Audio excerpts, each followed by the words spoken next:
Corre la cinta. Dejamos rodar la historia completa. Primera temporada, directoras de cine colombiano. Antes de disparar, recapacita. Cuenta hasta 10. ¿O nosotros o ellos? Nosotros y ellos. Ahí tienen su hijueputa casa pintada. El encuentro de enemigos de medio siglo. Nos veían como primates. Las crisis. Esta es un acta de rendición. ¿Se pueden regresar? ¿Cómo ustedes nos vienen a decir que desistamos de participar en política? Las presiones entre los militares. Yo me gané muchos problemas a raíz de la convicción que tenía de que esto había que sacarlo adelante. No podemos dejar que los soldados y policías de Colombia sean tratados como terroristas. Ahí están los amantes de la guerra. Volver trizas ese maldito papel que llaman el acuerdo final con las FARC. Están más conectados con los terroristas que con el corazón del pueblo colombiano. Todos son enemigos del proceso. Esto fue una negociación muy dura y difícil. Esto no fue un regalo. Pues claro que valió la pena que nos dejemos de matar. Hola, bienvenidos a otro episodio de Corre la cinta. Somos Luisa Fernanda Orozco y Daniela Nao y hoy nos encontramos con Margarita Martínez, periodista y documentalista colombiana. La negociación, su documental más reciente, hace recuento de los hechos y personas que definieron la negociación entre el gobierno y las antiguas Fuerzas Revolucionarias Armadas de Colombia, o FARC-EP, para la firma del Acuerdo de Paz. Además de la negociación, Margarita dirigió otros documentales como La Sierra, que habla de la presencia paramilitar en el barrio de La Sierra de Medellín y su efecto en los jóvenes. Además, Roba Tierra, que habla de la lucha del pueblo nasa para reclamar su territorio. Y La Ola Verde, durante la campaña por la presidencia de Antanas Mocos. Bienvenida, Margarita, gracias por estar con nosotras hoy. Gracias a ustedes. Margarita, digamos que la negociación cuenta una gran parte de lo que fue el proceso de paz, desde la paz secreta hasta luego el plebiscito y nuestros días, con todo el tema de los diarios sociales. En un hecho tan extenso como decidir dónde empezar y dónde finalizar.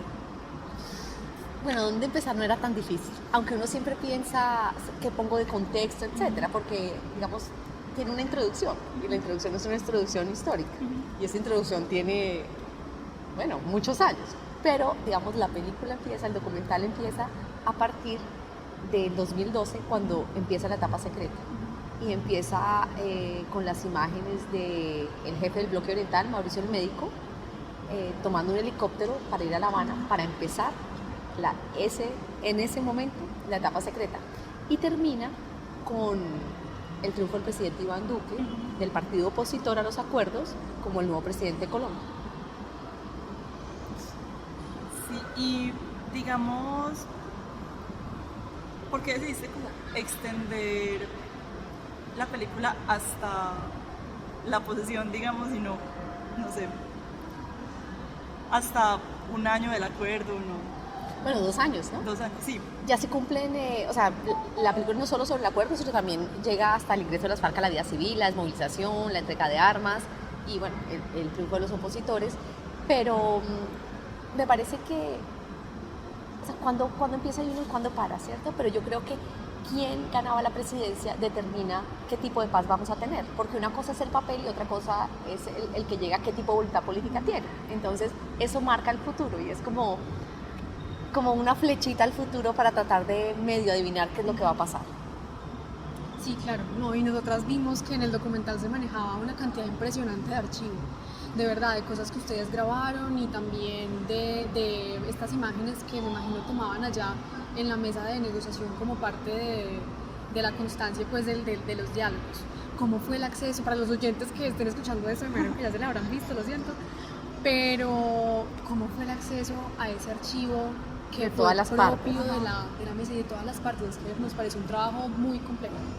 Sí, pues el documental tiene archivo propio que empieza desde antes del proceso de paz, porque por ejemplo hay una escena sobre el hospital militar en uno de los picos de la guerra. Eso eran escenas que yo había filmado para otra cosa. Así que, digamos, yo siento que esto es como la culminación de muchísimos años de trabajo, no solo estos, digamos, 6 que traen cronología.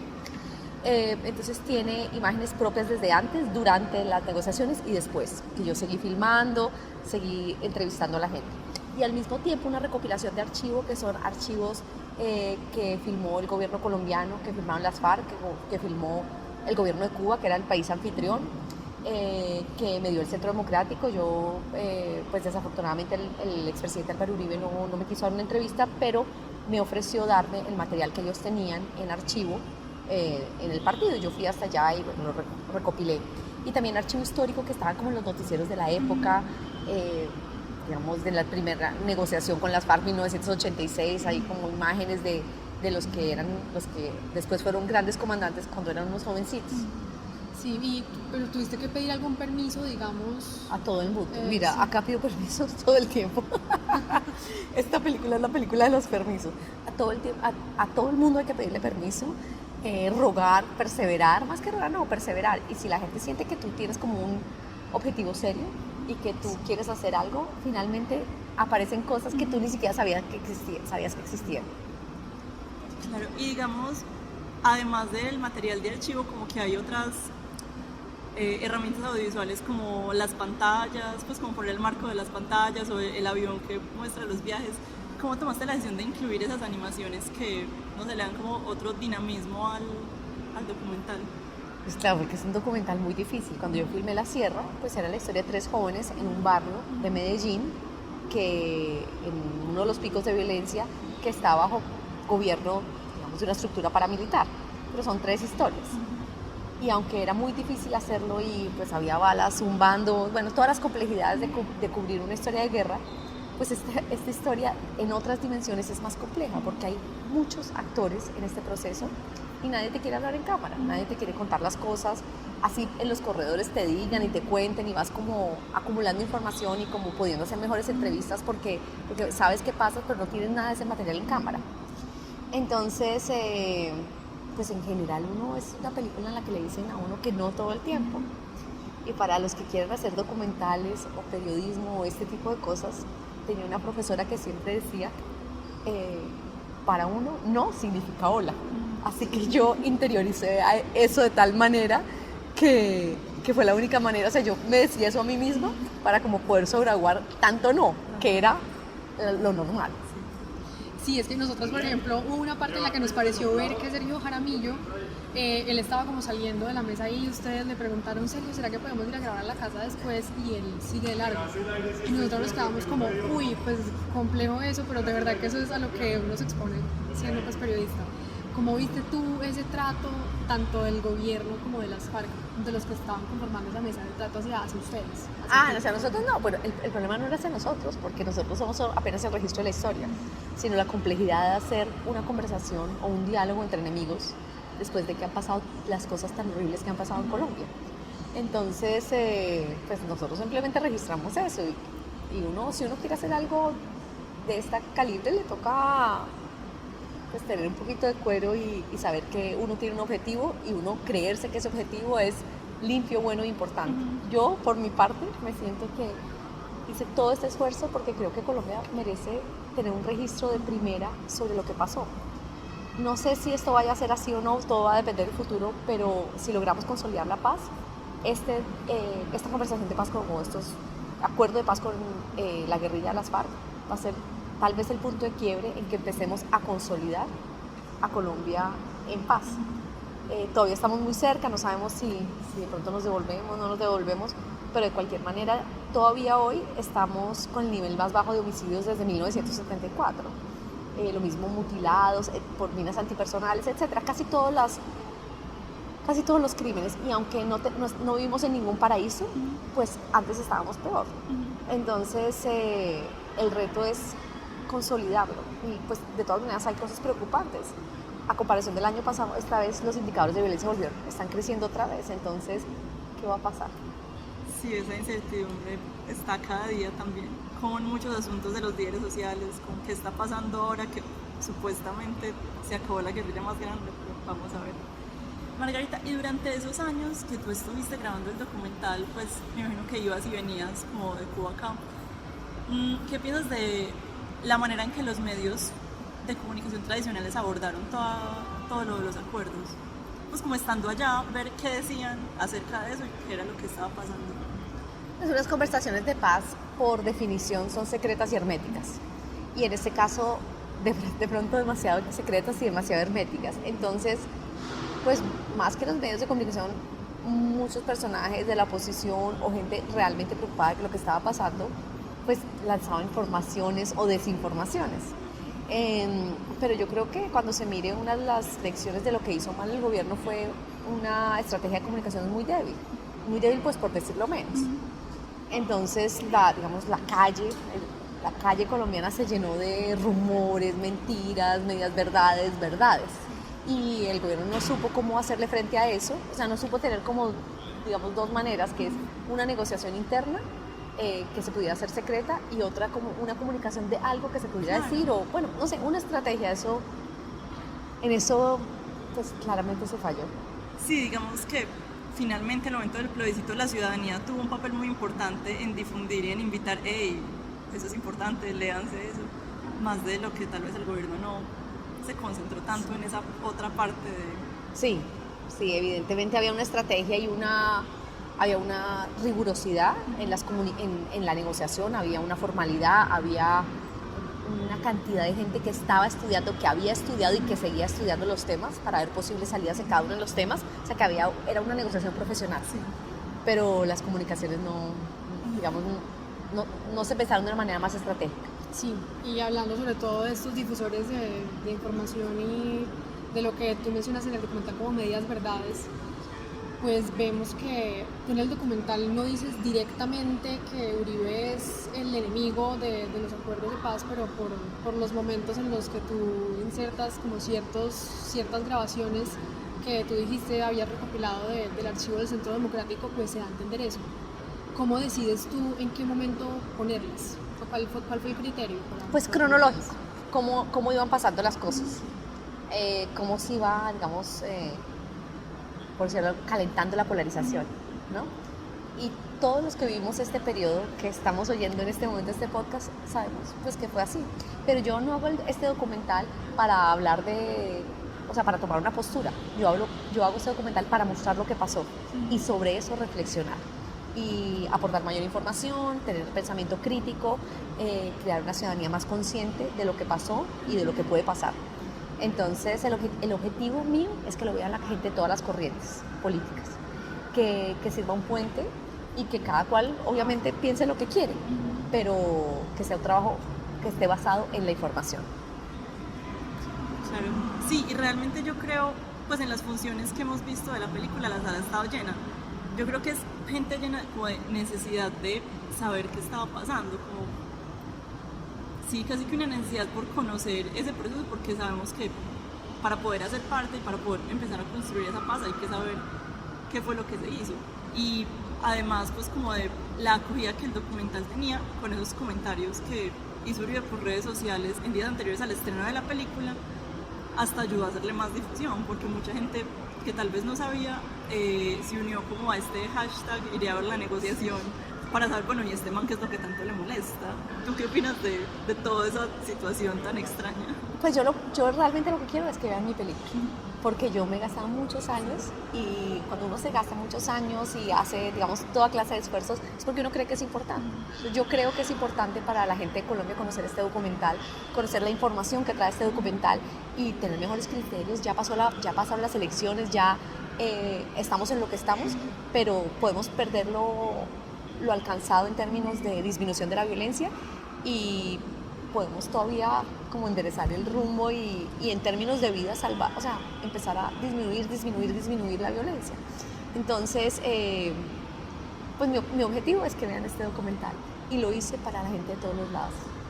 Sí, completamente. Y es que ustedes mencionan también en cierta parte que hubo un momento en el que de pronto los del no se iban a sentar en la mesa y iban a avalar ese acuerdo final, pero que por una estrategia electoral pues decidieron que no. Y a mí me parece muy triste que el acuerdo de paz se reduzca a eso, ¿no? Como a un acuerdo electoral. Igual no debe como esquivarse su pretensión política, porque pues inevitablemente los acuerdos de paz son políticos, pero se olvida mucho el papel que juega la gente del común dentro de un acuerdo que podría beneficiar a mucha gente? Creo que lo más interesante del acuerdo es cuando ya realmente llega a la calle, ¿no? Cuando, pues, digamos, cuando se pierde el no, cuando ganan los del no, y después cuando la gente del sí sale a la calle. Es cuando, porque eran secretos en otro país, o sea, uno no sabía si la gente le interesaba o no le interesaba, pero fue el momento en que la gente votó y después que hubo las contramarchas, que uno dice, bueno, a la gente de este país esto no importa. Sí, entonces es interesante. Sí, y hay un momento, por ejemplo, en el documental en el que tú dices que la parte más difícil de la negociación no es como la misma pelea entre los bandos contrarios, sino la pelea que hay entre el mismo bando. Mira, eso yo no tenía ni idea de eso, pero me dicen los expertos en negociación, porque claro, como entrevisté tanta gente en estos años, pues no es que sea una experta en negociación, pero he hablado con muchos de ellos, y es que las negociaciones internas al interior de todos los grupos en esta negociación y en todas las negociaciones del mundo son las más complejas. Porque dentro del mismo, por decir algo, del mismo equipo hay diferentes posturas, diferentes intereses y se representa diferentes cosas. O sea, no puede tener la misma postura un empresario como Gonzalo Restrepo que una persona como el general Mora, que ha tenido una vida militar, como Humberto de la Calle, que ha sido un hombre al servicio público, etcétera, etcétera. O sea, cada uno tiene su historia de vida, cada uno tiene su ideología y sus convicciones, así pertenezcan pues como al mismo equipo. Entonces eso por ejemplo me hubiera encantado filmarlo, pero no tuve tanta suerte. ¿Qué es una negociación? Una negociación, cada quien parte de sus incompatibilidades básicas, y esas son, dijéramos, las primeras reuniones donde hay un despliegue de posiciones. El acuerdo que llegamos aquí es que ninguna de las cosas de lo que ocurre aquí en Colombia puede influir aquí en esta mesa. Bueno, en eso estamos nosotros. Ustedes incumplieron eso, ¿o no? Ellos tenían un discurso muy radical, se les iba la mano, dicen, no, nosotros no vamos a dejar las armas. Entonces yo consulté al presidente y le dije, mire, pues lo que están diciendo, y así no podemos meter al país en un nuevo proceso de paz después de 3 fracasos y los hombres de las FARC andan en ese plano. Entonces me dijo, no, me parece muy bien, dígales eso. Pero dentro de esas incompatibilidades básicas, la sabiduría es establecer dónde hay un territorio común que se superpone y sobre eso uno construye una realidad nueva, un paso nuevo.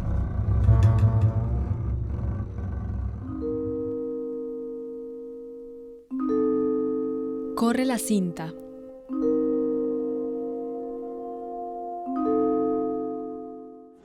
Y digamos, pensando un poco en esa clase de conflictos al interior del bando, como tú contigo misma y con tu equipo de trabajo tuvieron algún momento de decir, ¿y qué estamos haciendo con esto? O alguna... Pues no tanto, porque cuando yo filmaba, pues como costaba tanto filmar en La Habana, entonces yo contrataba un camarógrafo cubano, un sonidista cubano. Y la verdad es que, y después decidí que yo me iba a comprar una camarita chiquita, más o menos buena, pero de cartera, para como poder moverme. Entonces no es como que yo estuviera todo el tiempo con mi equipo, en realidad que yo estaba acá todo el tiempo sola. Pues de hecho, Felipe Aljure fue nuestro consultor en el proyecto, y cuando él se empezó a ver el material y encontraron esa imagen, dijeron, esta imagen es buenísima. Que es una imagen, yo a la entrada de digamos, donde eran las negociaciones, con el trípode, como sí. Eso, y dice, no, ahí te ves más sola que un uno. Y así era como era esa filmación, más sola que un uno. Y digamos, ¿cómo te cambió a ti o cómo sientes que te enriqueció, no sé, haber vivido todo este proceso del documental, que es como tu gran proyecto? Pues a mí yo siento como humildad del trabajo tan enorme que hicieron las delegaciones. Por ejemplo, los del gobierno tuvieron que abandonar sus familias, su vida acá en Colombia, para estar pues casi que todo el mes allá. O sea, eran como 20 días, una cosa, como 20 días del mes en La Habana. Y en vez de uno vivir con su familia, vivir con los compañeros de trabajo, desayunar, almorzar, comer, o sea, muy complejo.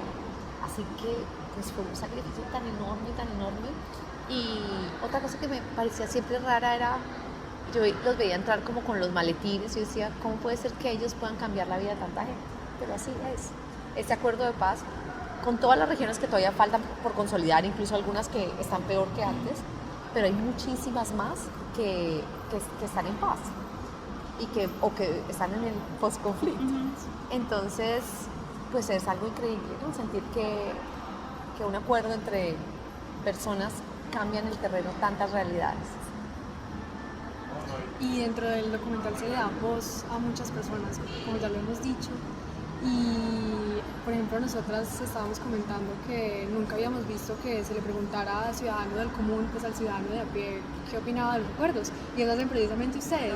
Recordamos que en una parte le entrevistan incluso a un señor que estaba limpiando la llanta de un taxi, cosas así. ¿Por qué fue importante o por qué considerabas que era importante incluir el testimonio de ese tipo de personas en el documental? Pues porque esta es la vida de Colombia, ¿no? O sea, la historia de Colombia se escribe con base en ganadores y perdedores de las guerras, etcétera, y el ciudadano del común como que va al vaivén de los acontecimientos políticos, pero no porque no tenga una opinión, sino porque hay unas fuerzas pues, antidemocráticas, ¿cierto? Porque cada vez que hay una guerra es como que la democracia no está funcionando, y era una, pues, como o sea, ellos también son parte de esta negociación. Los ciudadanos del común somos parte de la negociación. Y finalmente somos, pues ni siquiera nosotros, la gente de las zonas más afectadas por el conflicto son a los que en realidad les importa.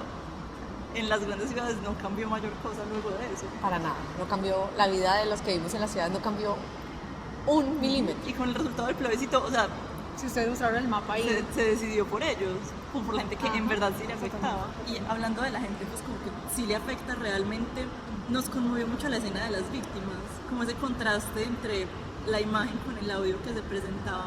¿Cómo se llegó a esa decisión? Tal vez, no sé si los pidieron no ser mostrados o si tú pensaste que por respeto podía. Pues, ¿sabes qué? Pues llevamos, hoy es el tercer día de que se está mostrando la película y varias personas, por ejemplo, me han dicho, ¿por qué no le diste cara a las víctimas? ¿Por qué lo hiciste de esa manera? Pero la racionalidad que hay detrás de eso es que yo cada una de esas historias de las víctimas, porque son voces de las víctimas que fueron a La Habana, porque todo es en realidad sobre La Habana, o sea, sobre ese proceso en La Habana. Cada una de esas víctimas representa miles de mujeres y de hombres, jóvenes y niños, viejos y ancianos, que les ha pasado lo que ellas relatan. Entonces, pues esa fue la racionalidad detrás de escoger ese tipo de escena. Y también el final de la película nos parece que está entre esperanzador y desesperanzador, porque pues cuenta el panorama en el que estamos actualmente, con todo esto que está pasando con Santrich, con Márquez, bueno, con los cabecillas, y pues nos preguntábamos mucho, ¿tú qué piensas o cómo ves que van a terminar los acuerdos de paz? ¿Cómo los ves a futuro? No, me encantaría saber cómo van a terminar, no sé, pero sí estamos en un momento de gran incertidumbre porque pues el presidente Duque acaba de cumplir 100 días, no sabemos si vamos para adelante o para atrás, o sea, no tenemos claro cuál es la visión. La esperanza es que se profundice por el bien de la gente que vive en las regiones de Colombia, por el bien de todo el país y que marchemos, consolidemos, avancemos en el camino de la paz. Pero en este momento no se ve cuál es el panorama, cuál es la visión a seguir. La incertidumbre, las cifras que mencionas que habían bajado y están resurgiendo otra vez. Margarita, y días previos al estreno del documental, tú estuviste en un conversatorio con Ana Cristina Restrepo, la periodista, y en el conversatorio mencionaste que sin las mujeres no habría sido posible hacer pues el acuerdo, ni el documental, ni así, pero digamos que ellas no aparecen tanto visiblemente en el documental, entonces ¿cómo funciona? Pues primero como es un documental complejo porque hay tantas voces, o sea, no es un documental sobre 3 personas, claro, sino es un documental sobre un proceso político, sobre la búsqueda de la paz en Colombia. Y entonces pues yo empecé a ser muy tacaña con los protagonistas porque obviamente hay muchísimos más para tratar de simplificar la historia donde hay tantas partes, porque están el gobierno, las FARC, la oposición, etcétera. Entonces, pues casi que los que más hablan son los principales. Y creo que cada delegación tenía una mujer como principal, pero yo creo que hasta la llegada de la canciller María Ángela Holguín no había como una mujer muy fuerte en la negociación. Y por ejemplo, en el equipo de gobierno las asesoras eran casi todas mujeres. Entonces, sobre ella, sobre su hilera, sobre su compromiso, pues reposaba mucho de lo que se estudiaba, se hacía, se pensaba. Sí. Y hablando también un poco como de las mujeres, ¿tú crees que pues casi que ser mujer como que influyó como en todo el acceso que tuviste, en la perseverancia y en la paciencia, no sé, en la compasión, en muchos aspectos que ayudaron a construir el documental? Tan bonito que digan lo de la compasión. Bueno, no sé si sean solo características de las mujeres, pero sí, este documental requiere de una perseverancia y de una paciencia porque es un trabajo muy largo y hay que pedir ayuda de mucha gente. No es digamos, que yo voy con mi cámara a un sitio y yo le pido permiso a una persona, sí mucho, y chao, y empiezo a rodar. Pero acá es un tema de accesos, de sí, de no, bueno, un tema de una gran complejidad. Entonces, bueno, no quiero decir que esas son características de mujeres, pero sí quiero decir que este documental es fruto de muchísimos años, de muchísima paciencia y de tener el no como la primera respuesta. Así que todos los que estén oyendo y quisieran hacerlo, eso debería ser lo que esperan. Que uno tenga la mentalidad de que todo es no y cualquier cosa que consigas vas acumulando, acumulando y es ganancia. Y acumulas tan despacito que un día, como el marrano con las monedas, está lleno. Sí, claro. Hasta que llegue el documental. Sí. Margarita, muchas gracias por hacer parte de este podcast. Muchas gracias a ustedes, tan juiciosas y tan hermosas, y espero que esto les sirva a la gente, que primero que los anime a verlos, a los que no se le han visto, en cualquiera que sean las plataformas que después vaya a ir este documental, y a que un poco lo que hablamos de cómo se hace un documental inspire a muchos para contar sus propias historias en muchos ámbitos del país. Muchas gracias, Margarita, por estar con nosotros en Corre la Cinta. ¿Prevalecerá la paz o se iniciará otro ciclo de violencia? La negociación, hacer la paz, es más difícil que hacer la guerra.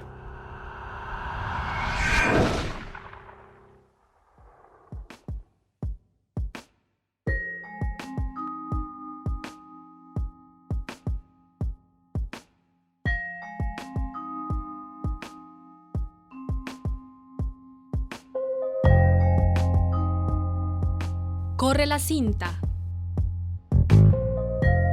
Dejamos rodar la historia completa.